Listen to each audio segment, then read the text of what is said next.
With no further ado, welcome, Christine. I'll invite you to unmute, and I will turn it over to you and rejoin you at the end of your presentation. Thanks so much. I'm very pleased to be here today. I'm going to actually share my screen here so that you can see a PowerPoint that I have prepared for today. And as I mentioned, I'm going to be talking about the federal large employer vaccine mandate that we are expecting to see any moment now. As many of you know, President Biden announced in September that he was going to issue a mandate, a mandate for federal employers to require them to have mandates for their employees to either vaccinate or test. And we are still waiting to get confirmation on the specifics of that particular mandate, but we can make some pretty good educated guesses about what it's going to include. And there are certainly things that large employers can do now to prepare for this impending federal mandate. What we're going to walk through today are a couple of things related to the mandate. We're going to start by talking about what we know in terms of the mandate requirements and what we predict. We're also going to talk a little bit about the inevitable legal challenges that are going to ensue once the mandate is fully published. And then for those employers who want to start thinking about implementing a mandate of sort related to a COVID vaccine, we're also going to spend a fair amount of time talking about key issues related to implementing these kinds of policies. And hopefully that will give you a leg up for when, if and when you are required to move forward on this, or you choose to move forward on implementing such a policy. I do want to encourage you to go ahead and submit questions as we go. I'm going to try and keep an eye on the question list and answer a few as we go, but we'll also make sure that there is time at the end to answer questions as well. So with that, let's go ahead and dive in. I want to set some context. There are currently 4 federal mandates that relate to COVID vaccines. Federal employees and contractors and subcontractors currently are under a mandate to be vaccinated. There is no testing option under these mandates. And there have been rules that have been issued on this. Federal employees are required to be vaccinated by November 22nd. And the contractors looks like starting or aiming for December 8th.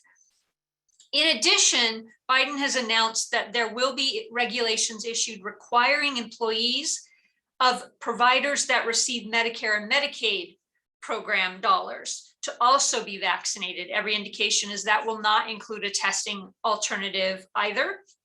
Those rules are still in the rulemaking process. And then finally, we have this employer mandate for employers with 100 or more employees. This mandate is going to be issued in the form of an emergency temporary standard from federal OSHA. And that's important. We'll talk about why that's important in a few seconds here.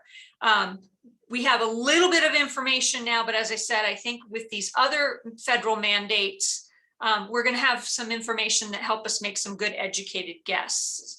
In addition, OSHA has also issued another emergency temporary standard for healthcare workers. It is not a vaccination mandate, but it does require giving people time off for getting vaccinated and recovering from vaccination, which is also a clue for us as to what we might be able to expect in the federal ETS or emergency temporary standard that OSHA will be issuing soon. Our understanding is a draft of that ETS has gone to the White House and that they're in meetings to get it finalized. So it's possible it will be out in the next week or two. That said, we also know that the political wheels sometimes move slowly, and so it could take longer than that. So we'll just have to wait and see. So I want to start by talking about the impending legal challenges. A collection of state attorneys generals have already stated that the minute the ETS, the Emergency Temporary Standard, is published, they are going to challenge it. And they are likely going to pursue trying to get a national injunction that stops the federal government from enforcing that ETS until they get resolution about whether it's legal or not to actually impose that ETS. So far, legal challenges for vaccine policies, whether by a private employer or by a state agency or a local agency, have not been successful. Courts have generally upheld them, and to the degree that they've given an injunction, those injunctions have not lasted more than a day or two. However, they were all implemented under a different rubric. As I mentioned, we're going to be seeing this federal rule coming out in the form of an OSHA ETS, Emergency Temporary Standard. And there are very specific criteria in which OSHA can issue these kinds of emergency temporary standards, because essentially this process of a emergency temporary standard allows OSHA to circumvent the typical rulemaking process. They can enforce the rule and go through that rulemaking process at the same time. In order to be able to do that, they have to prove a couple of things. They have to establish that employees are in grave danger, and that the way they define grave danger is a danger that's incurable, permanent, and has fatal consequences. They also need to show that emergency action is necessary to protect employees from that danger. And they have to demonstrate an intent that they're going to enact a permanent rule no more than 6 months after they publish the emergency temporary standard, the ETS. Generally speaking, what courts are going to be looking for also is that the protection afforded to employees by this ETS outweighs the economic consequences to the employers who are being regulated by the ETS. Historically, OSHA ETS challenges have not been successful. There have only been 9, 6 of them were challenged, and only one of those actually met and withstood the scrutiny that was in place. So it's difficult to predict at this time how the courts are going to move on this. What we do know is it's going to take time. And so it could well be that the deadline set for folks to get vaccinated will end up coming sooner than we have final resolution on whatever court challenges will be in place. What will be key is whether or not the courts put an injunction in place until they make a decision, and whether or not that will be national. And that just remains to be seen. In addition to this, we have another wrinkle. Federal OSHA issues their emergency temporary standards, but Washington is one of many states who have a state, what they call a state OSHA plan. And that means that Washington runs and has its own regulations for safety. And those regulations have to be at least as effective as the federal regulations. So what does this mean? This means that when the OSHA puts into effect the ETS, Washington has to adopt regulations that are equally as or more effective than those that the federal OSHA adopts. And they have about 15 to 30 days to do that. So there'll be some delay between the time that the federal OSHA issues these regulations and when they become a requirement in Washington. The other difference the other issue is that Washington could choose to be more restrictive or do more than what the federal does. So for instance, Washington could choose, instead of allowing an alternative of testing, they could choose to just require vaccination, no testing alternative, subject to reasonable accommodations, which we'll talk about. So far, the state does have a mandate for contractors and state employees, as well as employees and contractors related to healthcare settings and education. It has not had a testing alternative. However, that does not mean that Washington won't choose to put a testing alternative in place for this larger group of employers with 100 employees or more. But know that is a possibility in terms of what employers in Washington will have to adhere to. So let's dive into what we know about the mandate. Right now, what we know is that it is going to be geared toward employers with 100 or more employees, and that it's going to require all employees with the exception of likely with the exception of those that get an exemption for a medical or religious reason. That 100 employees, we don't know exactly how they're going to measure that yet, but all indications are they're going to do it in a way that's as most inclusive as possible. So if you're right on that cusp of 100 employees, I probably would err on the side of assuming that the way that they're gonna measure that will include your organization. The other piece that we don't quite know about is whether or not it'll include remote workers. It's highly likely that it will. So far, the federal employee and the federal contractor ones do not exclude remote workers. So even remote workers have to get vaccinated. So it's highly likely that remote workers will need to be vaccinated under this large employer mandate as well. There is an exemption that's highly likely to be in there, and that is for individuals who have medical or religious reasons for not getting vaccinated. That has been included in every vaccine mandate we've seen, and for very good reason, because of laws that protect those particular things. And we'll spend some time talking about those in more detail as we go through. In terms of what is required, what we know is that it will be fully vaccinated or testing weekly. That is what Biden's executive order states. As I said, I think that there will be ability for somebody who has medical or religious reasons to be exempted, but they're going to have to show that their medical or religious reasons do not allow them to get vaccinated and do not allow them to test weekly. And so policies and approaches that include the testing alternative are probably not going to see a whole lot of activity in this area of reasonable accommodations, which can be a tricky legal area, which is an advantage. Do know, though, that even if Washington stays with the vaccine or testing alternative approach, employers themselves can choose to only allow for vaccine subject to this reasonable accommodation exemption and not allow for a testing alternative. It's unlikely that the legislation or the ETS or the Washington's regulations would preclude an employer from setting that higher standard. And there are reasons to consider possibly doing that if you're a large employer, particularly related to cost. There are also reasons to consider not doing that, particularly related to employee retention and recruitment. So I want to start by talking a little bit about vaccine policy elements, because once you are required to have adhere to this ETS, then you're going to need to put a policy in place that outlines exactly what you're going to be doing. And so there are certain things you want to make sure that that policy includes in it. One is who must be vaccinated or tested weekly, being very clear. Now, we think it's going to be everybody in your organization based on what we know so far and what we think will be required. You're also going to need to make sure you have the effective date. We don't have any indications yet what the deadline will be under the federal large employer mandate for when people will have to be vaccinated. Given the timing of how long it takes to get vaccinated and reach full vaccination, plus timing of releasing, I would be surprised if that deadline is before end of January.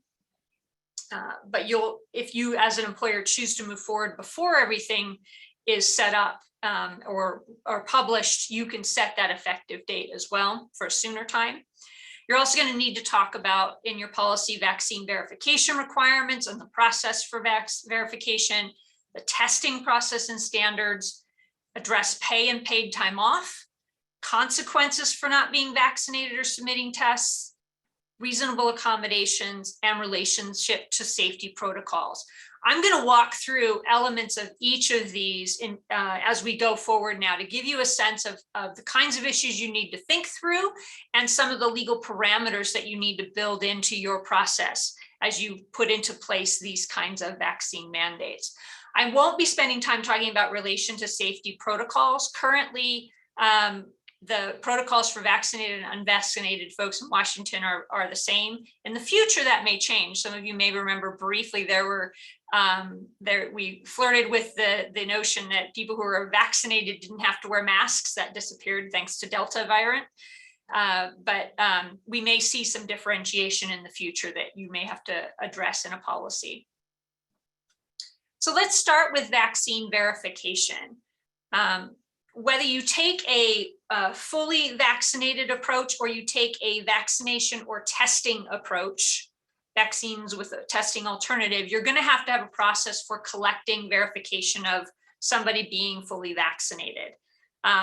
It's pretty likely that you're going to need to ask for things like either a copy or a photo of the vaccination card or documentation from a healthcare provider or a state immunization system. I don't think there are going to be any surprises here. The one thing you will not see is the ability of an employee to self-certify whether or not they have been vaccinated. That has not shown up in any federal rules to now, and I don't expect it will in the ETS format the OSHA will be issuing. What's critical to remember with vaccine verification documents is vaccine records and information about who's vaccine are considered confidential medical records. And what that means is that when you're putting together your process for gathering and storing this information, you need to make sure that you do it in such a way that you are maintaining these documents and information as secure and limit who has access to it. That will also impact how you set up your processes to enforce your policy.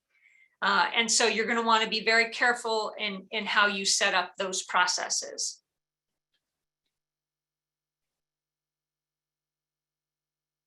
A second thing to know when it comes to vaccine is that there are some particular legal issues that apply when an employer chooses to administer the vaccine themselves or hire a third party to do so. Currently, this is probably not going to be a big issue because the virus is still unfortunately running rampant. And so there's a lot of concern. In the future, this may end up becoming an issue. I am seeing that most employers, given how readily accessible vaccines are, if they're offering it on site, they're doing it as an alternative, and they're allowing employees to go get it elsewhere if they want, or they're saying to employees to just go get the vaccine elsewhere as well. But essentially, this challenge or this legal issue is that because vaccine administration asks pre-screening questions, it implicates the Americans with Disabilities Act laws that relate to asking employees to give you medical information. And essentially, what an employer needs to show in order to be able to ask these questions is that if an employee doesn't answer the question and therefore doesn't get vaccinated, would they pose a direct threat to the health and safety of others in the workplace? It's pretty clear now from EEOC guidance that they would expect that burden to be met. As we get COVID under control and infection rates go down, et cetera, this may become an issue. But for now, I think it would be safe for an employer to choose to bring somebody on site to help get employees vaccinated quickly if they wanted to do so. So as we know, the ETS coming from the federal government will include a testing alternative. So employers can require getting vaccinated, or as an alternative, allow employees to opt to be tested weekly. Here's where we start to get into some unknowns. One of the biggest unknowns is how is the testing for all of these employees who opt out of getting vaccinated going to be paid for? And that is a very big question. It's difficult for me to imagine that the federal OSHA is going to set up a process that allows employers to pass the cost of testing on to all of their employees. So I expect that employers are going to end up footing the bill. Maybe they'll come up with some way to subsidize, although I think that's questionable. But I would at this point assume that it's highly likely employers are going to have to foot the bill for any testing that occurs as part of this testing alternative. I think another key thing to keep in mind when it comes to this testing option is that testing supplies may be difficult to get.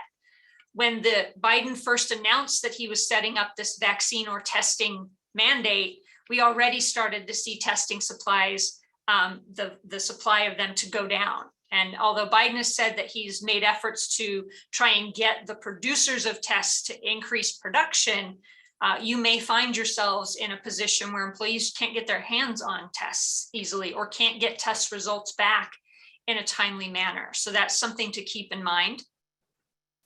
Also keeping in mind when you're setting up your processes with respect to tracking who needs to provide you test results, tracking the receipt of those test results, and then also working with whomever is enforcing this mandate that those who are unvaccinated provide weekly tests. That needs to be done again through a confidential process. These testing results are medical records. And so the records themselves, the documents, and the information about test results have to be in a very confidential process where you're limiting the number of people who know as much as possible. And so it's going to take a little bit of thought to kind of think through how in your organization you're going to maintain the control around that in an appropriate manner. The next big question that we have when it comes to this mandate is around employee pay and paid time off. Are employees going to be able to be paid for the time it takes to test and get vaccinated? And is there any kind of paid time off obligation that's going to be required? In terms of whether employees will need to be paid in some way for the time that they get vaccinated or they are tested, there has been DOL guidance, US DOL guidance, prior to this mandate even being discussed that indicated that US DOL probably will take the position that mandating that an individual be vaccinated or tested probably would be time that is considered compensable and therefore included in overtime calculations. And for that reason, we are generally recommending that employers approach it as though they are paying for this time that employees spend. We do know from that healthcare ETS I mentioned earlier that OSHA has already produced that they probably at minimum will require some sort of reasonable time off to be provided. Under that healthcare ETS that was issued, again, it didn't mandate vaccination, but it did require healthcare settings to provide at least 4 hours per shot for an employee to schedule, travel to, and get their vaccine, and up to 8 hours per shot of time off for side effects from a vaccine. So it would not be surprising that this mandate, that when it is published, will include either the requirement to pay for the time or some other kind of mechanism where employees are being compensated for time related to getting the vaccine and or having that weekly testing process. Because the federal contractor rules that were issued did not address whether or not employees must be paid, and obviously there was no testing alternative, so we can't tell how they would approach testing either. So it is also possible based on that the rule may not address it at all. And employers will have to rely on the guidance that has already been issued. And again, our interpretation of that guidance is it's probably likely to be considered something that needs to be paid time. Okay, so we have what I want to talk about now are reasonable accommodations. So as I mentioned, we know that the requirements for the federal ETS are going to have vaccination or testing, and that is very likely that there will be an exemption from that requirement for medical reasons or for people who have a religious belief or observation that conflict with those requirements. Here's where I want to start to make some distinctions when it comes to an employer or even Washington choosing to have a policy that requires vaccine only versus vaccine with a testing alternative. If you have a policy that's vaccination with a testing alternative, you're probably not going to see a lot of employees asking for an exemption due to religious or medical reasons because they have that testing alternative if they have an aversion to being vaccinated.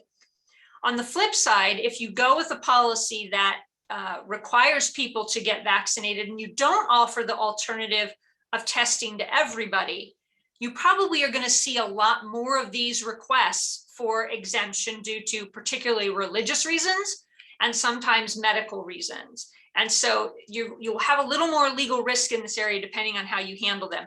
I'm going to give a very a broad overview of this issue, but if you go the route in particular of mandating employees to get vaccinated without the testing alternative, you're going to want to check in with legal counsel to make sure you understand the nuances of this process and think through how you want to approach it to sort of manage the level of legal risk you're willing to take on.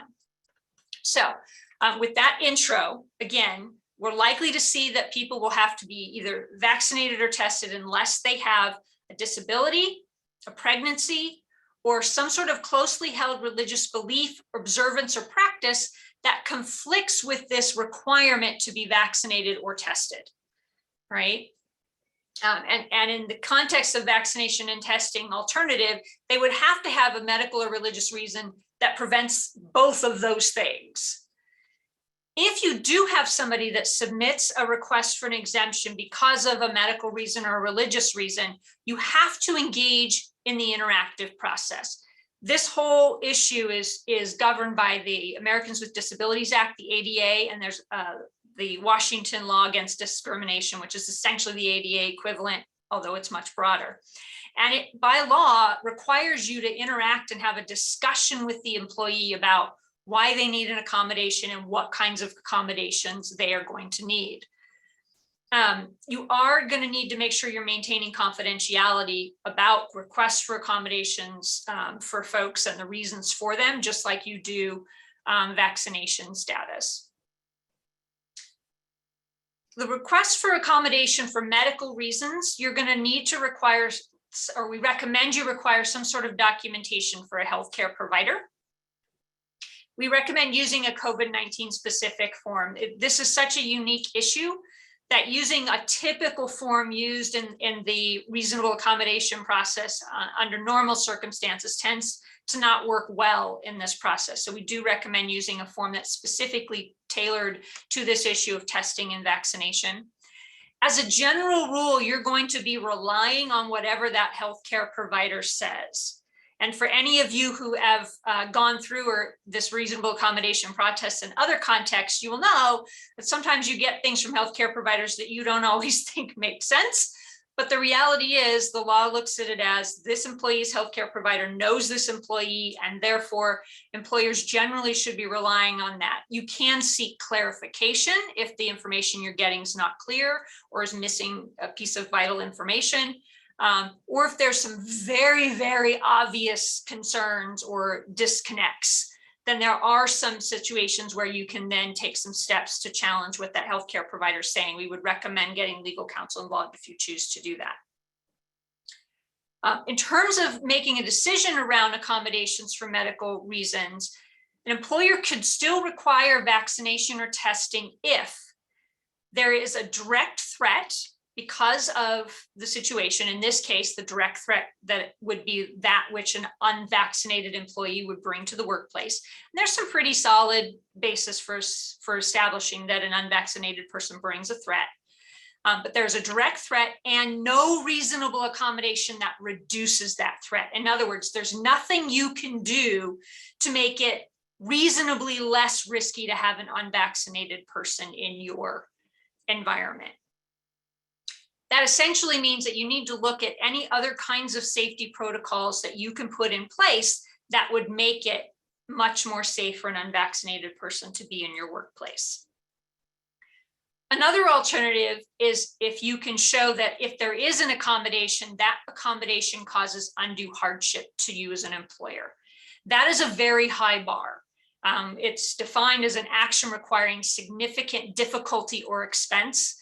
The larger the employer you are, the even higher the bar is for this.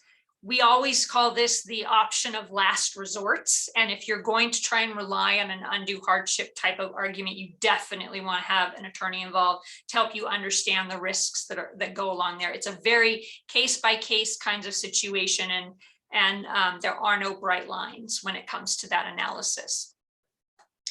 If you're an employer that decides to take the approach where you will likely just approve any kind of exemption requests that you receive, you still need to go through the motions of that interactive process. So receive the form, have a quick conversation, talk about what the reasonable accommodations will be, or if there are none and your reasonable accommodation, as we'll mention, is leave, you still need to have that discussion. That is something you want to make sure you do.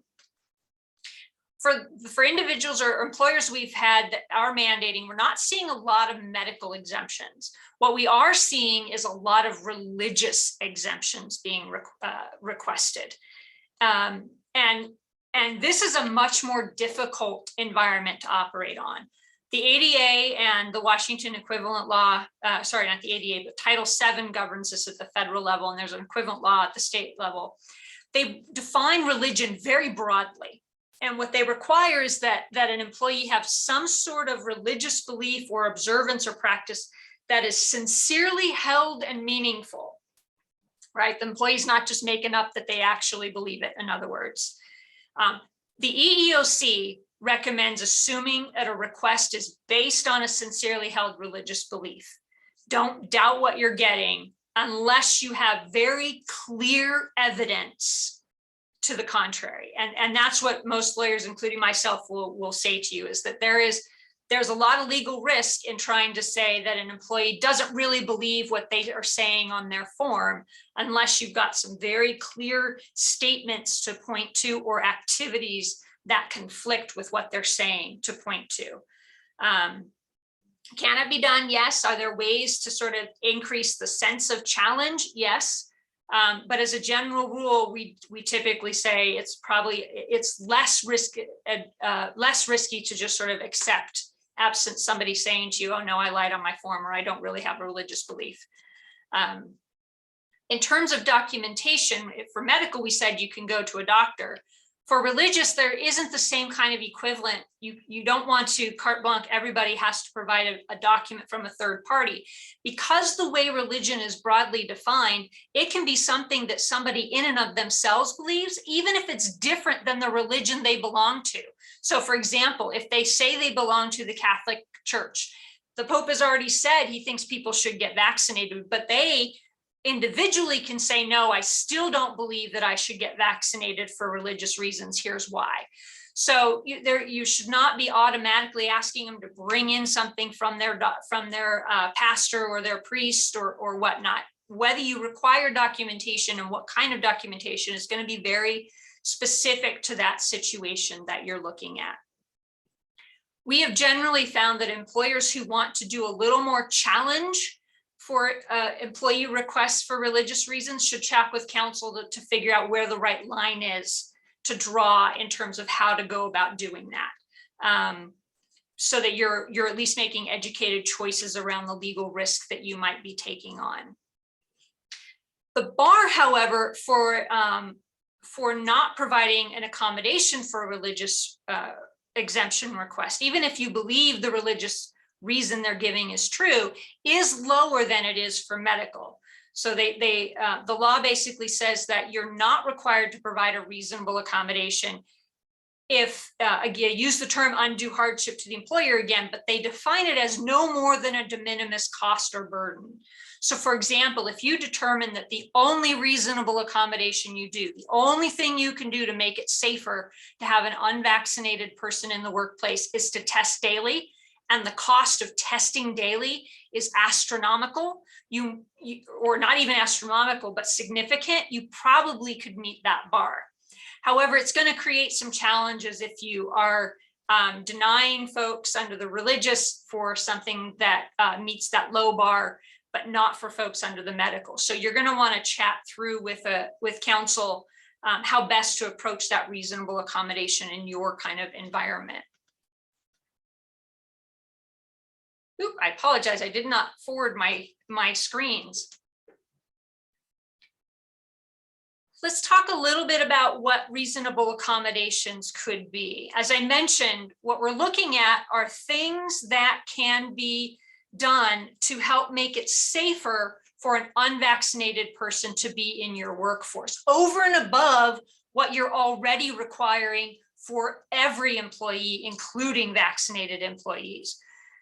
Common examples are testing. So for instance, if you as an employer choose to implement a policy that mandates vaccination without the testing alternative, you could still use testing as a reasonable accommodation for employees who ask for a medical or religious exemption. So everyone has to get vaccinated. Those who have a valid request for an exemption, then you can put in place a testing protocol for that smaller group of people.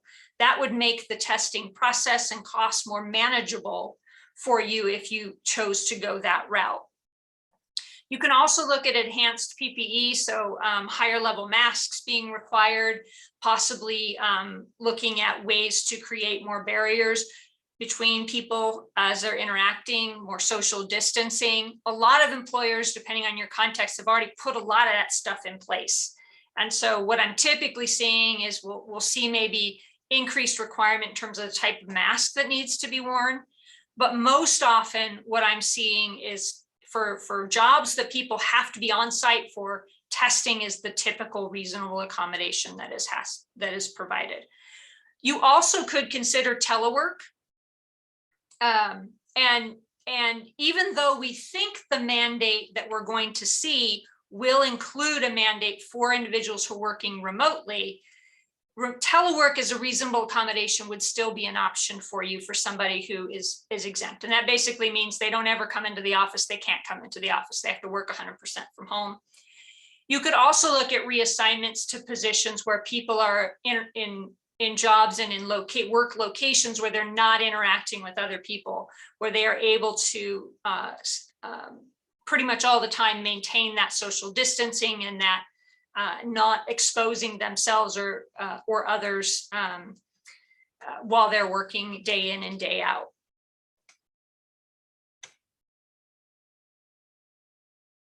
And then lastly, what you want to make sure that you are, well, I shouldn't say last, we'll have one other thing to cover besides this, is you're going to need to think through what happens when people don't comply.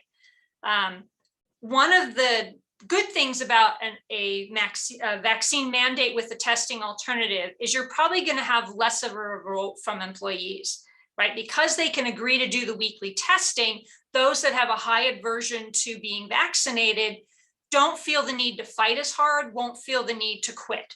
Whereas if you have a policy in place that mandates vaccination and doesn't offer the alternative for testing, you are more likely to have employees who do not agree with that policy and may choose to then leave their job.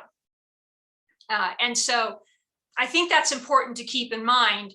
I mentioned that ahead of this because what you do as a consequence for employees who don't choose to comply also can affect the level of your workforce that you have. You can choose to put individuals who don't comply on a leave of absence. You could also choose to terminate them. And again, these are the individuals who won't get tested or vaccinated and don't have an exemption.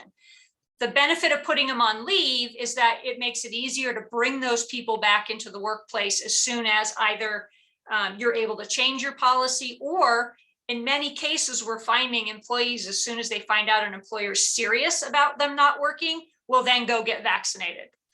And so that might be a way to, sort of a last ditch effort to get those holdouts to go ahead and get vaccinated.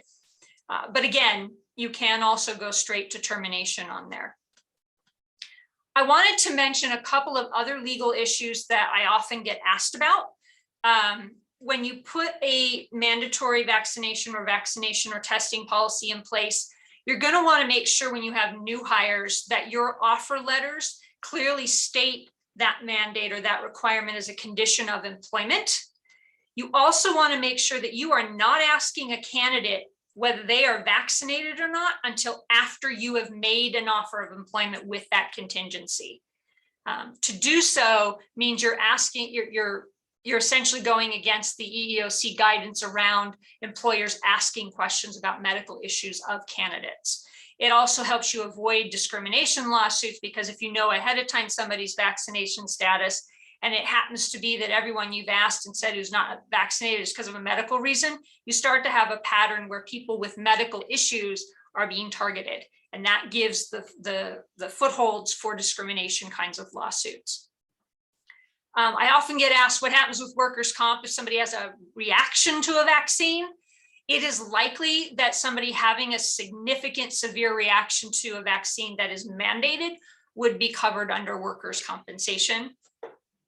And then finally, if you have a union, it is possible, even with the federal mandate and state regulations, that you may have to bargain some elements related to the vaccination policy you put in place.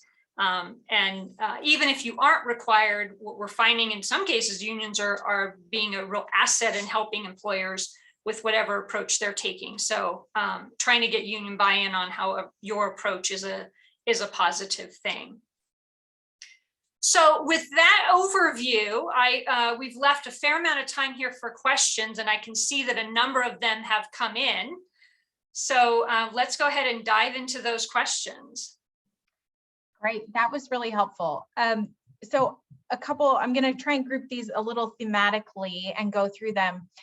One question, since we were talking about reasonable accommodation here and testing, do you have any insights or guesses maybe as to whether daily rapids would be acceptable, or if PCR will be the only testing option as an accommodation that might be acceptable? So highly likely what they'll do is require testing that is FDA approved. And that would include emergency use authorization, which I don't think anything has gotten formal approval yet. I think it's all under emergency use authorization. Right. So to the extent that rapid testing is approved under the FDA, then it's likely that would be considered an acceptable form. Okay, great. So one question from an employer. So my company's employee count varies throughout the year, depending on the time of year, anywhere from 30 to over 100. How might the mandate apply in that situation? That's one where we're going to have to wait and get the specific formula they use to measure. Commonly, what laws will do is say they look at the 20-week, any 20-week period in the prior year, but they could use any approach. They could set it up as a point in time, or they could look at FTE equivalents, but we're going to have to wait and see on that. I do think they're going to pick an approach that's going to be as inclusive as possible. So at the moment in Washington, there are a number of free testing sites. I can offer my thoughts on if I think those will continue based on our conversations with the county, but would welcome your thoughts as well. So right now, the OIC today, Office of the Insurance Commissioner, just extended additional emergency requirement of, if you do have insurance, that you do not have out-of-pocket cost for testing. And at this point, King County, at least, that we work with, they're planning to continue those testing sites for a while. They have not decided on a sunset date. So answering that question, Christine, do you have any other insights that might be around that piece? Yeah, the other thing to be careful of is and I apologize because I'm drawing a blank as to how Washington is handling it. There's a distinction often between COVID testing for those who have been exposed and COVID testing as a regular preventative measure. And oftentimes that COVID testing as a regular preventive measure is not covered. And so that's another piece we'll want to look at to see whether those testing sites, the degree to which those testing sites will accommodate that and continue to accommodate given the volume they're likely to get. Yes, and I know at least in King County, if you go to one of their testing sites, you register in advance and you do indicate if you're symptomatic or not. And if it's for, travel or, this employer testing, and they have more limited appointments available for those at those testing sites is what I've experienced so far. And of course, things always are changing as well. So let's talk a little bit about the reasonable time off requirement. Just to start, is this additional time off above and beyond normal sick time? Yeah, so we'll have to see the way that the final rule is issued. If they mimic what was done in the healthcare ETS, then it would be, it did not indicate that it was additional time. So now there are administrative reasons why you still might want to provide a bucket, because, for example, if you have a new employee who hasn't yet accrued the amount of time you're required, then you'd be obligated to essentially give them new time, whereas other employees who've been around for a while wouldn't get that additional time. So you're going to have to think through the equity side of it. But again, if they follow what was done under the healthcare ETS, then it does not appear that it would be additional time, but we'll have to wait and see for sure. And kind of in that line, if an employer is mandating vaccination, the standard vaccination, 1 or 2 shots, depending on, but not booster shots, how might paid time off for boosters come into the equation in terms of being required or not? Really good question. I have not seen any mandate come through that requires a booster. And I do not believe, and my best guess is that boosters will not be part of the mandate that would be coming out from this OSHA ETS that we're expecting. I think that that's such a new element, and they haven't recommended it for everybody. And so I don't expect that it would be a required element under the ETS that'll come out. And so employers would not need to mandate boosters. They could choose to provide incentives for people to get boosters, but not be required. Got it. So let's talk a little bit around the exemptions, medical or religious exemptions, and testing. Lots of questions around these two things as a reasonable accommodation. So the first question is, will CLIA waivers be needed for employers who require tests on site or results required to be reported to the employer? CLIA waivers. I'm trying to remember what CLIA waiver would be. If employees are required to test, they would end up having to sign a consent form as part of that process. And they would need to sign a form that approved the ability of the testing information to be given to the employer if the process does not involve the employee directly providing the information to the employer. So yes, there is going to have to be a consent and agreement to provide information so that there is an information flow. How that's set up is going to depend a lot on whether or not you require employees to go test it on their own and bring the results to you, whether you're going to hire or contract with a clinic close to your facility that people can go to and they bill you and send you the results directly. So once you figure out how you're going to manage that testing process and providing of the testing, then that will dictate the extent to which you need the consents and the sharing of information forms. Got it. So kind of along those testing lines, there have been a number of at-home tests or over-the-counter tests, rapid tests that do have the emergency authorization. Are those able to be used either in-home for employees to provide or kind of under supervision as a reasonable accommodation? Yes, testing can be used as a reasonable accommodation. How you structure that testing policy is going to be up to you. To the extent you're using testing as the testing alternative, you're going to have to see what the federal ETS says. But my best guess is they're going to require it just follow CDC guidelines, which means that as long as it's an approved test, you're going to allow for its use, and then you're going to have to let people know how to get you the results. If it's one an employee administers themselves at home, you may require them to put the date on it and take a picture and send it in, or bring it in, or you'll have to sort of work through those details. But generally speaking, as long as it's an approved test and it's administered in a way that the CDC has approved, that's going to be okay, whether as the alternative to vaccine or as a reasonable accommodation. So can an employer mandate vaccination and only allow testing for those who they are approving that as an accommodation? Yes, and some employers may choose to do that to avoid the cost and the additional administrative hassles related to providing a testing alternative. It's highly unlikely that employers would be prohibited from having a policy that takes that approach. And so that's, I think one side. On going the other direction, can employers choose to implement, regular testing as part of their policy for vaccinated or unvaccinated, like, the entire population, particularly given that we are seeing breakthrough cases and those sorts of things? Could you give a little guidance around that? Yeah, the CDC the EEOC has been very clear that they are comfortable and think it's lawful for employers to implement a COVID testing policy regardless of vaccination status. So if you want to go that route as part of your standard safety protocols, you certainly can take that approach. Again, you'll have to pay attention to the confidentiality issues and make sure you work through the processes and how you do that, but you certainly can put such a policy in place. And we've talked about medical or religious exemptions. and reasonable accommodation within the vaccine mandate section. Are exemptions, so can one be exempt from weekly testing if that is a policy?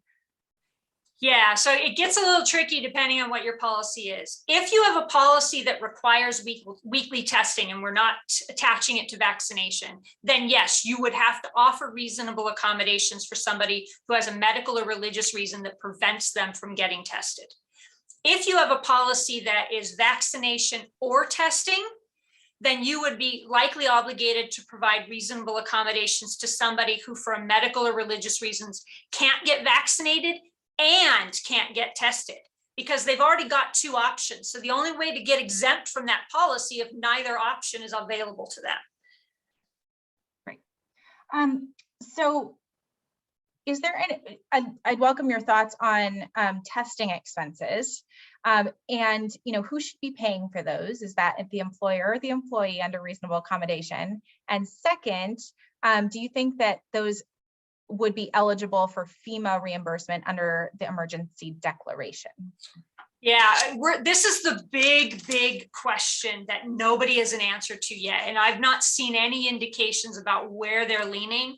My best guess is they're going to have a very hard time allowing employers to push the cost of testing onto employees. I could be wrong though. And so we're going to have to wait and see how this ETS addresses that. And this is an area where the state also may take a slightly different approach as well. So we're gonna have to see how both the state of Washington and federal OSHA attack that issue.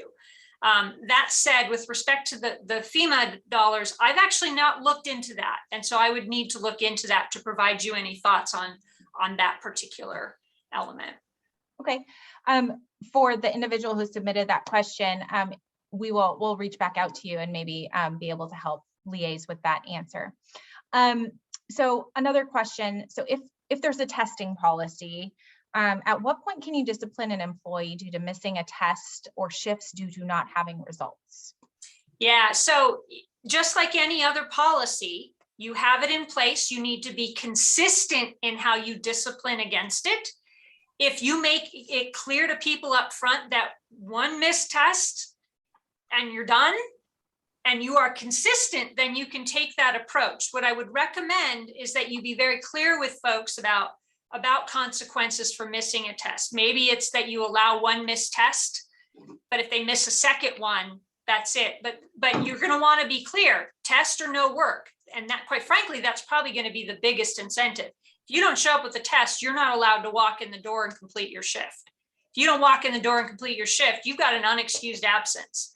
And so how we treat absences are going to kick in. That could be a very simplistic, easily explained way of handling a situation like that. Could you talk a little bit about best practices around how to collect and maintain information?